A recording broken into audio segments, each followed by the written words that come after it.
What's going on, people? Welcome back to the channel, D-MANTV. I'm your host, D-Man. Thank you for joining me. Don't forget, like, comment, subscribe, all that good stuff. Tell a friend to tell a friend. We appreciate it. Help the channel grow and that. Yeah, hope you guys are doing well. It's been a while. Been a while since I've done one of these videos, but I thought I'd take this time just to talk about a few things, man.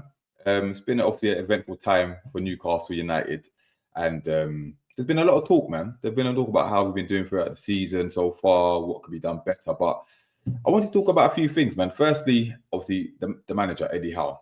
Yeah. Now, I need to know what your guys' thoughts on this because there's been a lot of talk around him. Has he reached his ceiling? Has he taken us as far as he can?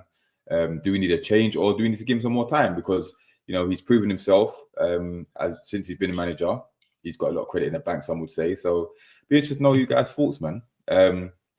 Now, he's under a bit of pressure, in my opinion, because we're sitting I think it's like 13th in the league. I think it is with 12 points, right? 3 games from 10, which isn't ideal, in it. Let's be honest.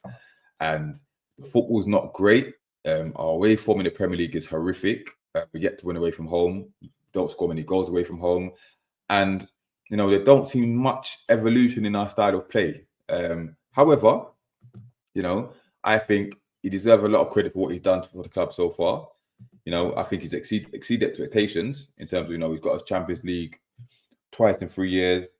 Obviously, he's got the League Cup win, another final that we got to as well. So, and he's approved a bunch of players in our squad as well.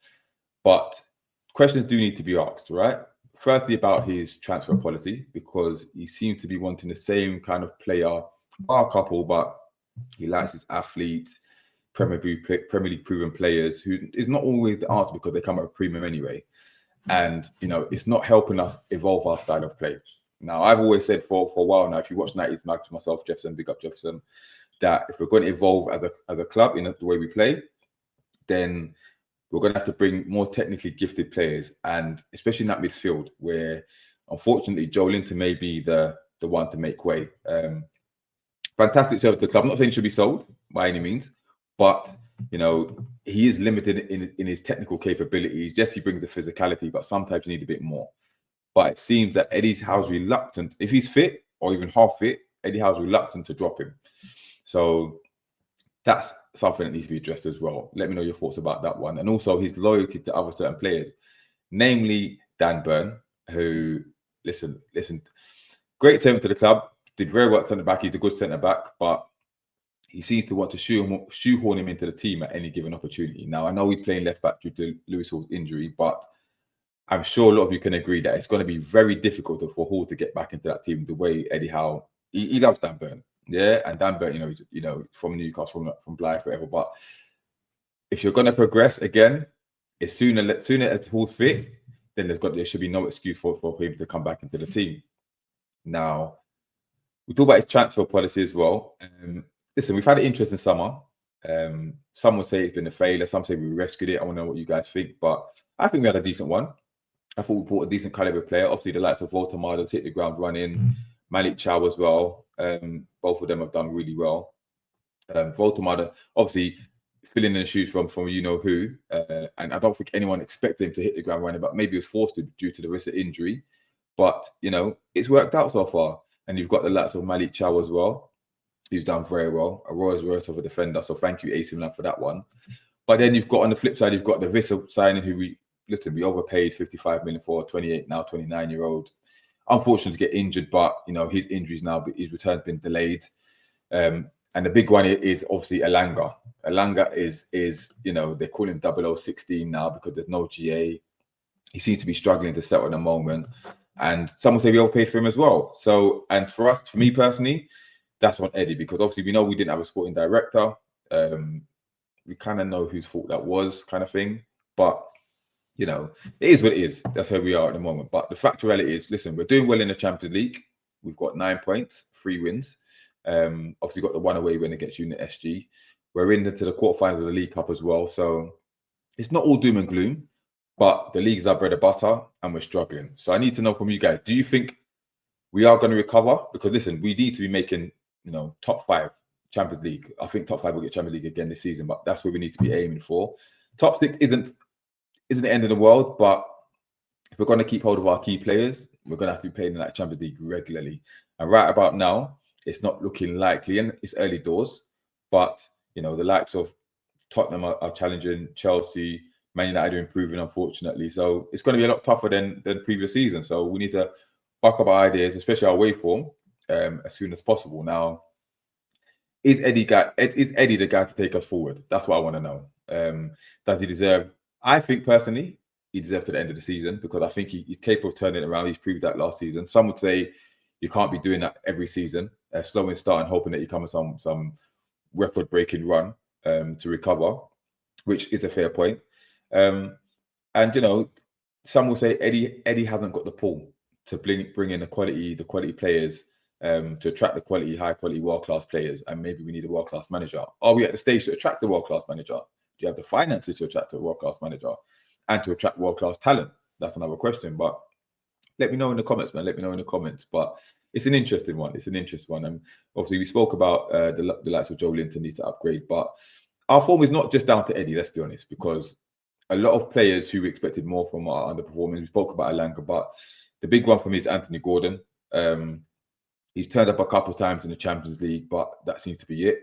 I think there's no GA in the Premier League in 19 or 20 games or something, which is diabolical. Let's call it right. He needs to back up his ideas. Something's not right. The inconsistency is there, and it needs to be addressed. But again, he seems to be one of Eddie's favourites as well. Even when he's underperforming, you know, being a liability, getting the red cards and stuff, he seems to come straight back into the team, which I don't agree with. But listen, maybe things will change. Let's see. Long season ahead. But to me, it's not looking good. It's not looking good. And then the big talking point of this week was a certain Sandro Tonali. Yeah. Now, we've all seen his comments that's come out. I think a lot have made a mountain of a molehill personally, but I've also said that Tonali is one of those players, similar to Isak. He's got that tunnel vision where he sees himself playing for the bigger clubs right at the top and winning the big honours. So if we can't match his ambition, I think it will be sooner rather than later that he leaves. And I personally think this is his last season. I may be wrong. But if you look around, the quality is not there to match his quality and his ambition. And if we don't do that, show any signs of change in that, it could be another interesting summer to keep hold of him, because let's be honest, the Wolves will be circling. You know, the bigger clubs, you know, the Italian clubs, the Spanish clubs are going to be, you know, monitoring his contract situation. Yes, I know he signed an extension, but that was he came out and said that was a while ago anyway. He isn't on more money, so if we're going to offer him more money, more security, I don't know if that's going to help him stay. But you know, and if we do lose him, let's not beat around the bush like we did with Isak, please. Let's get it done swiftly, get some good money for him, and get a good replacement, and then maybe build another midfield. But I'd like him to stay, because listen, for me personally, he's one of the best midfielders in the league. Yeah, I know I take a lot of stick from other rival fans about that, but I'd have him over Declan Rice. Only Caicedo really can talk to him, in my opinion. You obviously got Gravenberch as well, but he's up there. He's definitely up there. He's a quality player. He's our best player, and he's our most consistent player. Him and Malik Chow this season.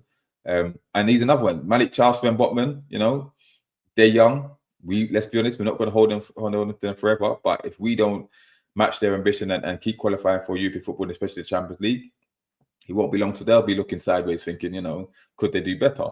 So I want to know what you think, man. Where do you think our season is at the moment? You know, is it doom and gloom? Is there some positives that you can pick out?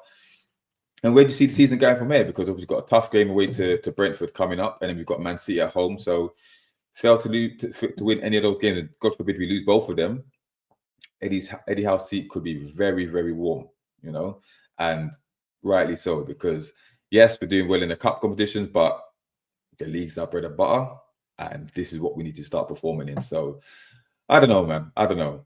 I'm not Eddie out at the moment. I was last season until we turned it around, and credit to him, he persuaded me otherwise.